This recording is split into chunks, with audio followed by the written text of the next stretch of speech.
I've been going to Brownsbury Presbyterian Church for about 38 years.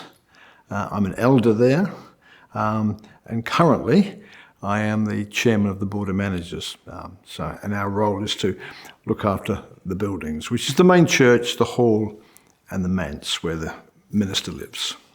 It was that crazy day and night.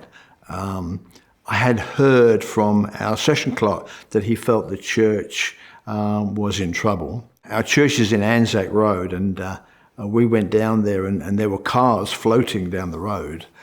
So we knew that there was a lot of water. I went there about 6 o'clock the following morning when the water had subsided, and walking through the church, you could hear the water under your feet everywhere. So we knew it was bad. We probably had half a metre of water through the church everywhere. Yeah, it was taking all the chairs out. It was ripping up the carpets, ripping up the underlays, stripping the walls. Some of the walls have timber framing behind them, and the timber framing won't dry until you expose it to the air. Never ceases to amaze me is that, we had 70, 80-year-olds coming and helping, We had people walking in off the street saying, "Can I help?" We've always known that Brownsbury is a known flood zone to a certain extent, and whereas water during heavy rain has always built up, it hasn't threatened the buildings. It's flooded some of the car park areas in the past, but this was very different.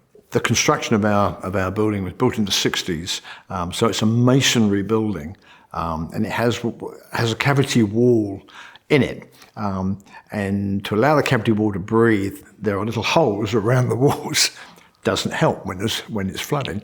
And old timber joinery. We had timber windows that were full height. We had aluminium windows that were full height as well. So water gets in at all of those points, all the way around the building. The family centre, we had a timber floor. So the water gets in there, and it's what they call a sprung floor. So it's lifted off the ground. So the water gets underneath it. That water, they call it black water.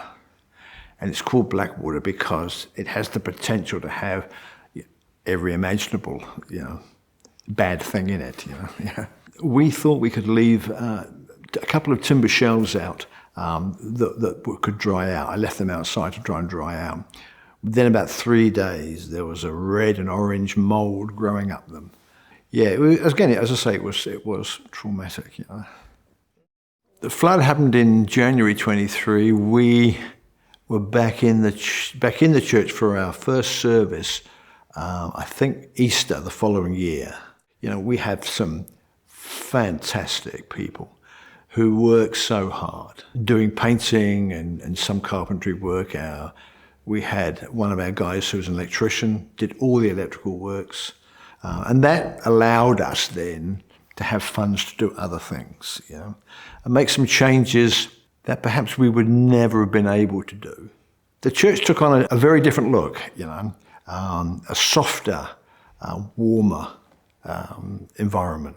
We have one wooden table that we kept because when the water came in and went up, it stripped the varnish from the bottom of the table.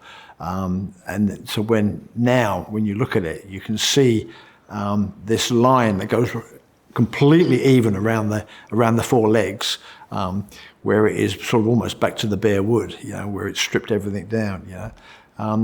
And we've cleaned it all up, and it's still in one of our prayer rooms, and it's there as a constant reminder. And that's quite cool. But let me tell you, as I said before, and I mean this from my bottom of my heart, that we say the Lord works in mysterious ways, and we feel that we've moved on to a better place in the church now, because of the flood. I'm sure many people have not. But with the things we were able to do that we would never have been able to do previously, that has been a great blessing to us.